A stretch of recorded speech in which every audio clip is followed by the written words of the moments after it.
өнөөдөр одоо бас ингээд Алтай сумын постын үйл ажиллагаатай бас танилцж байна.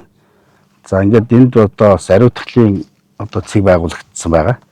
За ингээд хөл байн байгуулагдсан. Энэ хөл байнаар бол одоо зорчигч бол нэвтэрч өнгөрөх ийм ариутгал хийгдэж явж явах хэвээр. За хөл байныг бол одоо хөдрийн компани бол барьсан байгаа.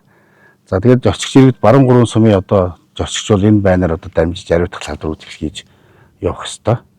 За яг одоо бол энэ байна бол одоо Алтай сумын одоо Ямаа усны амндар бол баригдсан юм байна. За тэгээд зорчигчдод бол нэлээд хүндрэл бас байна, гарч байгаа юм байна. За энэ постн дээр ажиллаж байгаа албаагч нараас мэдээлж байна. Ер нь бол одоо ингээд булган үеийн сумаас бол бас нэлээдгүй зорчигч бол одоо бас гарч байгаа юм байна. Тэгээ энийг бол одоо бас манай ард иргэд бас ойлгох хэрэгтэй. Энэ бол зорчигч бол одоо аль болох хөдөлгөөнийг бол багасгаж байгаа. Энэ 20 зэрийн дэглэм буураагүй.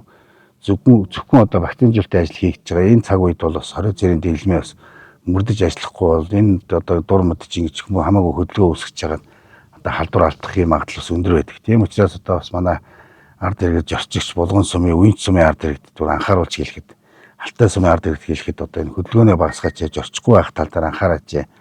Одоо буян номны ажил, хурам найрны ажил за тэгээд одоо бас одоо амралт цугаалгын цаг үеч одоо ажил төрлүүд бол маш их байд юм байна.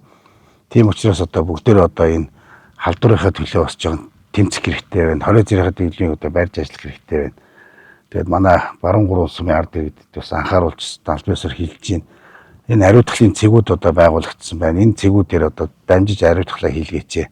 Дээрээс нь одоо энэ 20 цэрийн дэглэмийг сайн бариач. Зөвшөөрөлтөө одоо хүмүүсүүд бас нэвтэрч байна. Энэ дээр бас анхаарч ажиллаач гэдгийг хүсэж байна.